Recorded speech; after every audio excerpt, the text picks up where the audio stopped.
Bonsoir, messieurs, dames, bienvenue dans Hightech 221. Installez-vous, je prends le volant pour vous faire découvrir le meilleur de l'actu-tech et c'est uniquement dans Hightech 221. Nous démarrons très fort avec Yonbi, qui est un projet mettant en place des feux intelligents pour réduire les embouteillages à Dakar.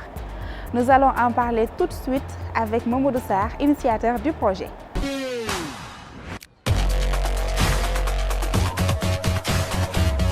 Yonbi, c'est un projet qui a été réfléchi et mis en place par des jeunes sénégalais. Yonbi est né à partir d'un constat. Un jour, nous tous, les membres de Yonbi, étaient venus en retard à cause des embouteillages. Et on s'est posé la question à savoir, il y a combien de personnes qui arrivent au bureau en retard? Il y a combien de malades qui meurent sur la route pour atteindre les hôpitaux à cause des embouteillages. Et également, nous avons constaté que l'État perd énormément d'argent, des milliards à cause de ces embouteillages-là. Et un jour, nous étions allés au niveau du SAMU. Les ambulanciers nous ont dit qu'en général, ils perdaient 1h30 pour transporter un malade de la banlieue vers les hôpitaux de Dakar. Alors, puisque nous, en tant que jeunes, et beaucoup de Sénégalais même vivent ce problème-là, nous nous sommes dit qu'il est temps que nous réfléchissions pour au moins apporter une solution face à cette problématique. Et après réflexion, nous avons vu qu'en général, les problèmes des embouteillages sont causés au niveau des intersections ou bien au niveau des ronds-points. Et également, les feux qui sont là-bas, en majorité, ne marchent pas. Ou bien même s'il marche, il ne peut pas s'adapter à temps réel à la situation du trafic. Donc nous, puisque nous sommes dans le monde du digital, nous nous sommes dit, alors qu'est-ce qui nous empêcherait de réfléchir pour mettre sur place des feux intelligents? Donc c'est dans ce contexte-là qu'est né le projet Yonbi. Les feux, quand on parle de l'intelligence, c'est-à-dire derrière, il y a ce qu'on appelle intelligence artificielle. Alors, chaque feu tricolore est accompagné d'une caméra. Maintenant, c'est la caméra qui récupère les flux d'arrivée de voitures. Et derrière, il y a un algorithme qui parvient à reconnaître c'est quoi une voiture et c'est quoi une personne qui passe, c'est-à-dire les piétons. Maintenant, après reconnaissance, donc, il essaie de calculer, de faire un comptage. Maintenant, après comptage, l'algorithme saura c'est telle voie qui a plus de voitures que par rapport donc, à l'autre voie. Donc, à partir de là, donc, il prend une décision et demande au feu tricolore d'exécuter cet ordre-là, c'est-à-dire d'activer le feu vert ou d'activer le feu rouge selon la position où il y a plus de voitures. Nous n'avons pas encore réalisé ce projet sur le terrain. Donc au niveau de la maquette, vraiment nous avons atteint notre objectif. Maintenant, ce qui reste, c'est avec l'accord de nos autorités, bien sûr, que nous tendons la main de nous accompagner sur ce projet-là. Donc avec leurs accords, nous pensons que si nous pouvons avoir un périmètre, donc si on fait le test, si le test marche, alors nous oserons dire que nous n'aurons plus besoin des agents pour régulariser la circulation. Actuellement, nous sommes dans un dynamisme des villes intelligentes. Donc on entend partout parler de l'intelligence artificielle. Et notre secteur transport, donc ici au Sénégal comme dans d'autres pays, c'est-à-dire nous sommes un peu en retard par rapport à l'évolution de la technologie. Et là, on voit qu'il y a de plus en plus de nombre de voitures qui arrivent. Et il nous faut adapter à cela par rapport à l'intelligence artificielle. Donc nous, au niveau des feux, s'ils agissent à temps réel sans l'intervention humaine, je pense que ça va résoudre énormément de problèmes. Nous, notre objectif, c'est d'apporter une solution que nous tous nous vivons. Donc, en voulant apporter une solution, alors inutile d'écarter d'autres personnes qui s'activent dans ce secteur-là. Le système que nous avons mis sur place, alors sera en parallèle contribution avec les agents policiers. C'est-à-dire lorsqu'il y aura des problèmes au niveau de la route, puisque ce sont des caméras qui seront mises au niveau des feux, alors directement le flux qui arrive au niveau de la caméra. Donc on parviendra à détecter est-ce qu'il y a un problème ou pas. Maintenant, lorsqu'il y aura un problème, directement ça va alerter les agents policiers qui sont aux alentours et également toutes les personnes qui s'activent donc dans ce secteur-là. Oui, via une application mobile, mais comme je le disais tantôt, toujours c'est avec l'accord de nos autorités. Parce que vraiment nous avons une idée claire pour régulariser le secteur du transport. Alors on aura une application donc qu'on va fournir aux agents de la police. Donc eux, avec cette application-là, lorsqu'il y aura un problème, directement il y aura une alerte donc sur leur téléphone et directement ils peuvent agir ou bien arriver sur les lieux donc en réduisant au maximum le temps.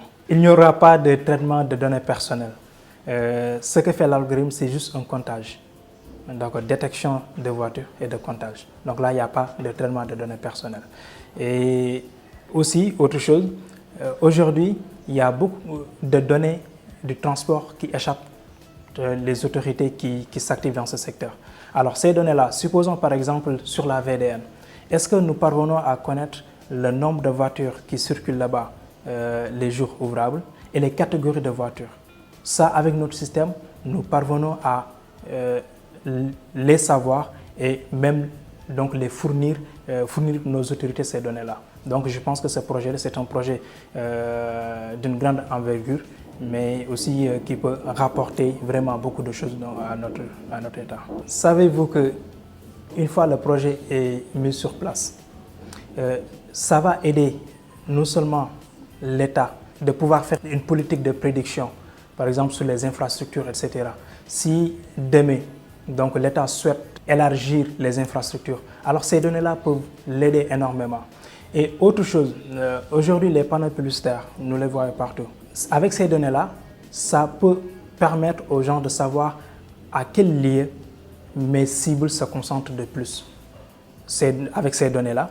Autre chose, s'il y a par exemple un supermarché, c'est-à-dire quelqu'un qui souhaite mettre sur place un supermarché quelque part, il a besoin donc des données, de savoir là où circulent beaucoup plus de voitures, quelles sont les catégories de voitures qui circulent ici, est-ce que ce sont les Tata, est-ce que ce sont les Ndiaga Ndiaye ou bien est-ce que ce sont les voitures particulières. Donc avec ces informations-là, ça peut leur aider de savoir exactement là où ils doivent se positionner pour vraiment gagner beaucoup, pour atteindre beaucoup plus leur cible. Nous avons constaté le département de Dakar où il y a plus donc, de feux tricolores. Nous allons commencer par là où il y a d'abord les feux tricolores. Donc avec l'aide de l'État, une fois que ce projet commence à avancer donc, et porter ses fruits, donc nous pouvons l'améliorer au fur et à mesure avec, au niveau des autres zones. Mais également, il y a d'autres entreprises qui s'activent dans le secteur du transport, comme par exemple Google Maps permet donc d'avoir beaucoup plus de précision sur notre direction. Et également, il y a d'autres entreprises que je ne vais pas citer, mais quand même, eux, ils ont besoin de ces données-là pour permettre à orienter beaucoup plus les usagers, donc avec une certaine précision. Donc je pense que si nous parvenons à mettre sur place ce système-là, ça va encore apporter beaucoup de valeur ajoutée, non seulement par nous, mais également au niveau de la population et d'autres entreprises qui s'activent donc dans ce secteur-là. Une plateforme manuelle universitaire permettant d'organiser la vie scolaire d'un étudiant, ça vous dit? Alors restons toujours dans Sunutech avec Pape Moussa Lo qui nous en parle.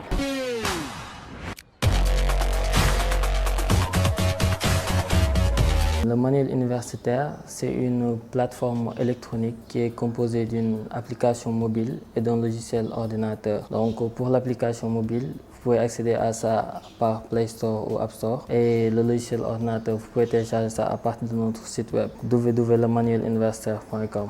Donc c'est une application qui permet en gros d'organiser la vie scolaire de l'étudiant. Elle présente une interface qui comprend 4 pages. Donc dans la première page, il y a les matières. On a appelé ça unité d'enseignement. Dans chaque matière, il y a les cours. On peut consulter directement en ligne. On peut aussi télécharger ça pour pouvoir les consulter en offline. Sur cette même page, il y a également la possibilité de consulter les cours non seulement de votre année. Par exemple, moi je suis en master de médecine. Je peux voir mes cours. Il y a la possibilité aussi de voir les cours des autres années. Par exemple, licence, doctorat et tout ça. Également, nous avons ouvert la possibilité d'accéder aux cours des autres universités qui partagent la même filière. Par exemple, moi, je suis en master de UCAD.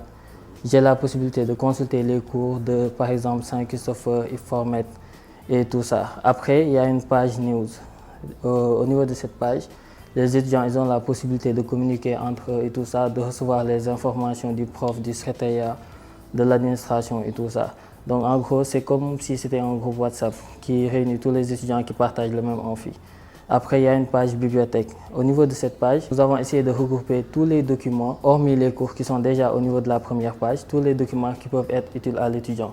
Il s'agira par exemple de supports d'exercice, de sujets d'examen, de correction, de fascicules, de livres électroniques et tout ça. Et même ultérieurement, nous prévoyons de mettre des cours vidéo en ligne.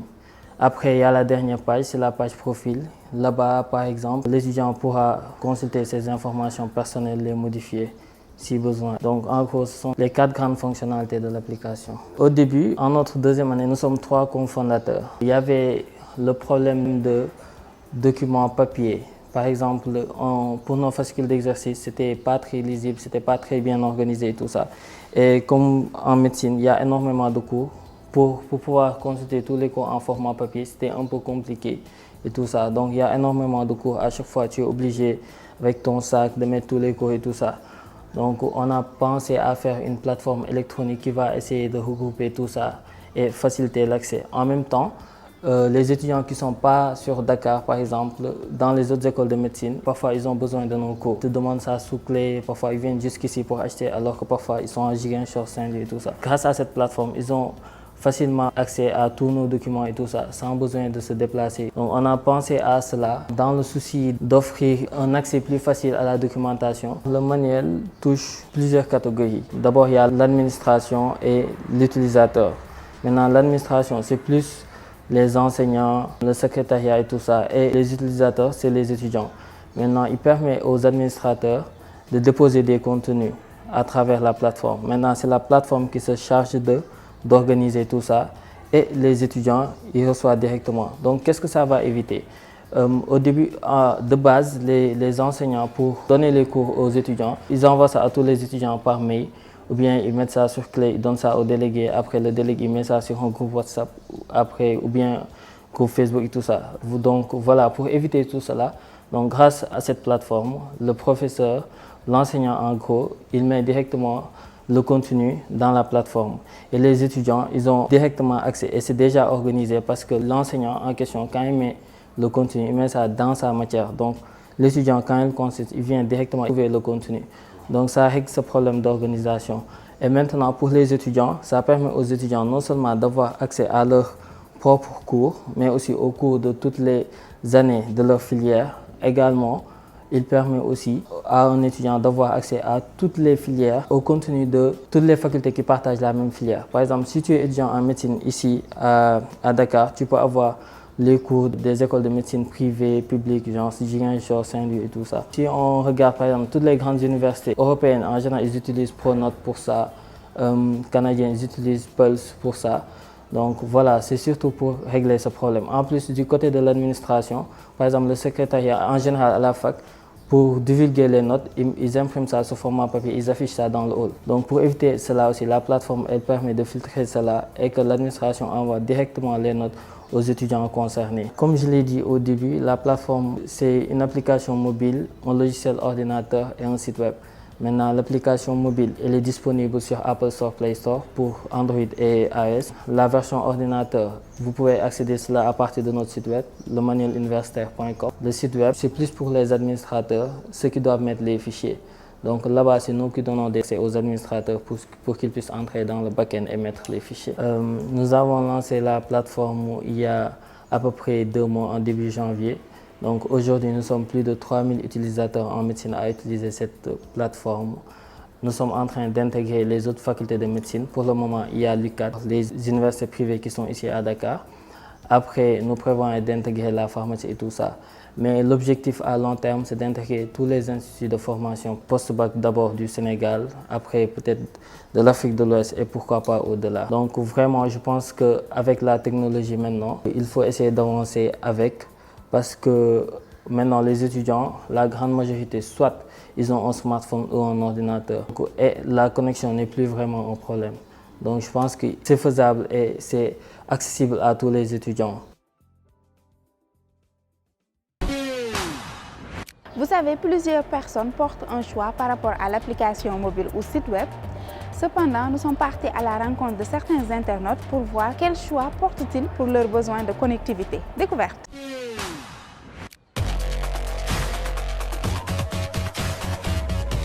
Il vous faut donc prendre le temps d'évaluer les types de connectivité les plus intéressants à court, moyen et long terme, ou de vous connecter via une application mobile ou un site web qui saura vous orienter vers les choix techniques de recherche les plus pertinents par rapport à votre goût. Qu'est-ce qu'une application mobile? L'application mobile est un logiciel applicatif destiné pour les appareils électroniques mobiles. L'application, c'est un logiciel développé pour une application mobile. C'est un logiciel développé sur les appareils numériques permettant de véhiculer certaines notions que tu peux utiliser à travers le smartphone. Des tablettes, un ordinateur, etc.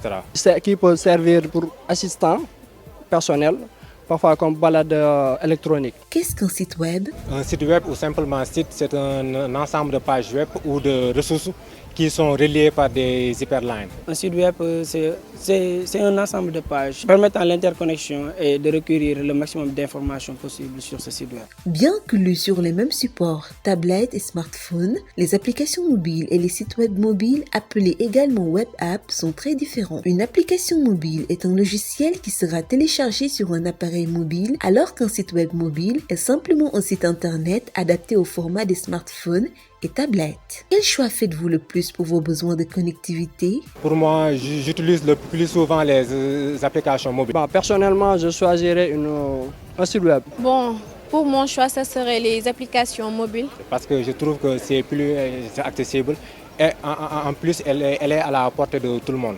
Parce que à travers les sites web, on peut faire des recherches qui vont au-delà des applications, dont les applications mobiles peuvent faire. Une application, déjà tu l'as dans ton téléphone, ça permet aussi de gérer sans l'Internet tous tes besoins primordiaux dans cette application. Avec la tendance d'aujourd'hui, nous voyons que les jeunes ont tendance à utiliser les Snapchat, les WhatsApp, les Instagram sur leur mobile, donc c'est plus facile à manipuler. L'application mobile, parce qu'elle reste présente sur le smartphone de l'utilisateur, est idéale à mettre en place pour une utilisation devant être récurrente et régulière. Elle permet donc de répondre à un besoin spécifique tout en permettant une fidélisation des utilisateurs. Un site web mobile est quant à lui adapté dans le cas d'une communication sur mobile visant soit un but informatif, soit un but événementiel ou promotionnel. Quel est le plus rentable? Bon, les applications mobiles sont plus rentables. Pour moi, c'est le site web qui est plus rentable. Parce qu'avec les sites web, on peut avoir plus d'informations par rapport aux applications. Alors que pour l'application, certaines fonctionnalités sont réduites ou voire même négligées. Le site web, ce n'est pas limité.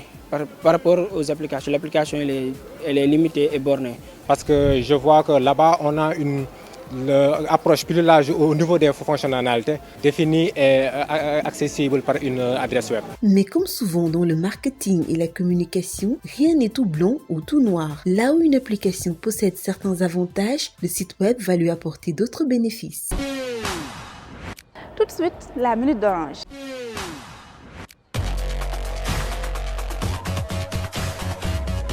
Bonjour, Ramatoulaïba, apprenante à la Sonatel Academy en tant que référent digital.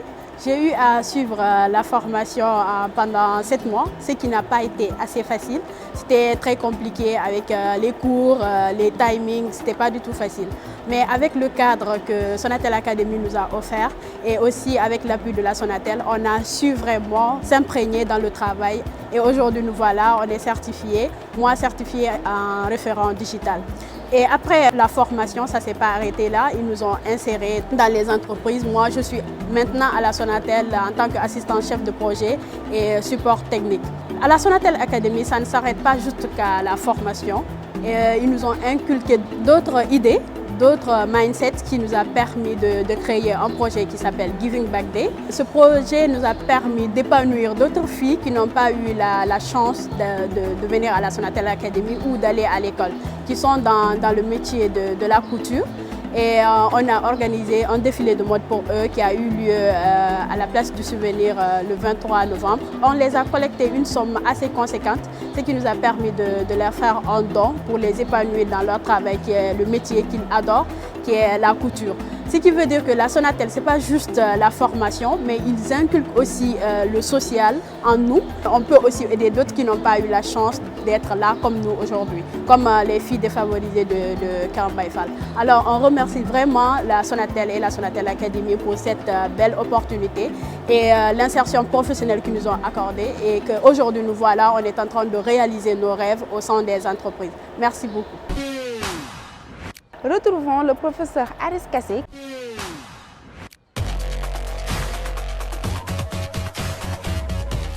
Merci Stéphane. Le navigateur web de Mozilla supportera par défaut les touches de contrôle intégrées au clavier de votre PC. Après Google Chrome, c'est au tour de Firefox de prendre en charge les touches de contrôle multimédia présentes dans certains claviers de votre PC. Toujours en cours de développement, les lectures de la version bêta peuvent d'ores et déjà contrôler la lecture des contenus multimédia à l'aide des claviers de votre PC. Et maintenant, voici comment procéder pour activer la nouvelle fonctionnalité sur Firefox. Ouvrez une fenêtre du navigateur web Firefox sur votre machine, puis dans la barre d'adresse, tapez boîte2.config. Dans la fenêtre d'alerte qui s'affiche, cliquez sur Accepter les risques et poursuivre. Dans le champ de recherche affiché en haut de la fenêtre, recherchez le lien pointé sur la flèche, cliquez ensuite sur le bouton inversé, figurez une double flèche à droite de la ligne. La valeur false devrait passer en true. Recherchez ensuite la fonction du lien indiqué sur la flèche et activez-la également comme vous venez de le faire précédemment. Fermez ensuite toutes les fenêtres et redémarrez la machine pour que les éléments modifiés soient pris en compte. Rendez-vous ensuite sur votre plateforme de musique préférée. Vous devrez pouvoir contrôler la musique et la pause d'un morceau, mais également passer à la piste suivante ou revenir à la piste précédente. Et voilà, c'était tout pour le titre de ce numéro. On se donne rendez-vous prochainement pour de nouveaux tips. Merci. Du nouveau pour mes amis, et oui, je vous apporte le tout nouveau Thermo qui se présente sous forme d'un tube blanc. Nous allons partir dans un reportage à la découverte de ce tout nouveau objet connecté.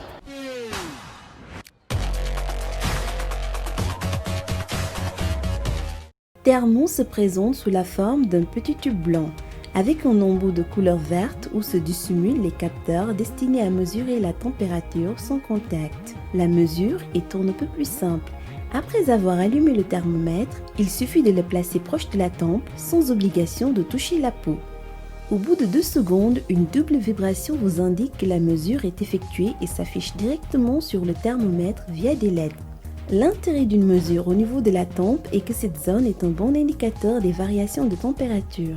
La mesure est plus hygiénique, une notion essentielle quand il s'agit de prendre soin d'un petit bout malade, surtout si celui-ci est potentiellement contagieux.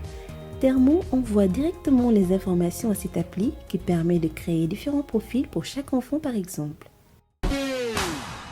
Dans Hightech, nous vous garantirons toujours des innovations technologiques inimaginables. Toujours dans Tech World, ce que je vous apporte, c'est Body Cardio. Une balance connectée permettant de mesurer sa santé cardiovasculaire. Découverte.